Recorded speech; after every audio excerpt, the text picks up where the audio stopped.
ఎన్నో సంవత్సరాల నుండి అంటే 30 years ఇండస్ట్రీ అంటే ఇది 24+ అట్లుండదు. అరే అన్నట్లు ఉండదు. దాదాపు 40 సంవత్సరాలకు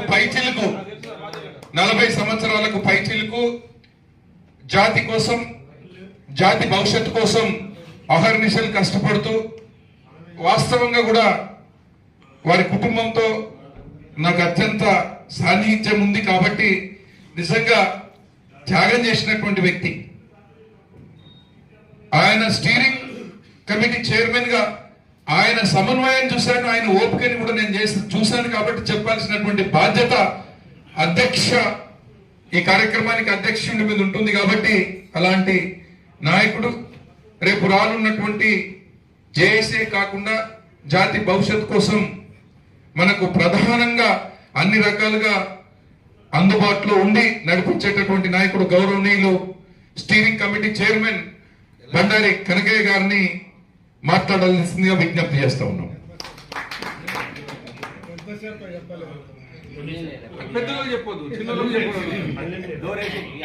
కొద్దిగా సమయం నాకు ఇవ్వాలి.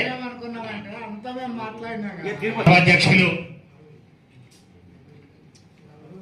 మన ప్రియతమ నాయకులు మాజీ పార్లమెంట్ సభ్యులు పునాది వేసినటువంటి ఐక్యతకు కానీ భవిష్యత్తుకు కానీ పునాది వేసినటువంటి మరొక నేత కానీ జాతిలో ఉన్నటువంటి మేధావి, అనునిత్యం జాతి కోసం తపిస్తూ ఎంతో మందికి సలహాలను ఇస్తూ ఎంతో మందిని పిహెచ్డీలుగా తయారు చేసినటువంటి వ్యక్తిగా వాస్తవంగా కూడా మా గురువు గారు.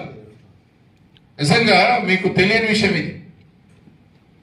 నేను నిజాం కాలేజీలో డిగ్రీ చేస్తున్నప్పుడు సారు లెక్చరర్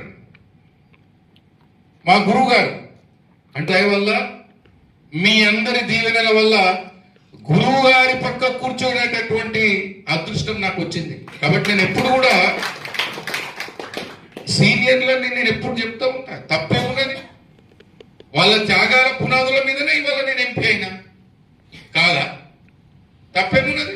మన సొంత అన్నలు వాళ్ళు కష్టపడ్డారు, పునాదేశీలు. మీరందరికి ఒక యూనిటీ వచ్చింది. అప్పుడు మావాడు వచ్చిండు అనేటటువంటిది తెలియకుండానే మీలో పెరిగింది. కాబట్టి యువకులందరికీ కూడా ఒకటే రిక్వెస్ట్ చేస్తున్నాను, మనం గౌరవించుకుందాం. గౌరవించుకోవడం వల్ల మనం ఎక్కడ తగ్గం. కాబట్టి సీనియర్లను గౌరవించుకొని ముందుకెళ్దామని ఈ సందర్భంగా ప్రొఫెసర్ గారిని మాట్లాడాల్సిందిగా విజ్ఞప్తి చేస్తాం.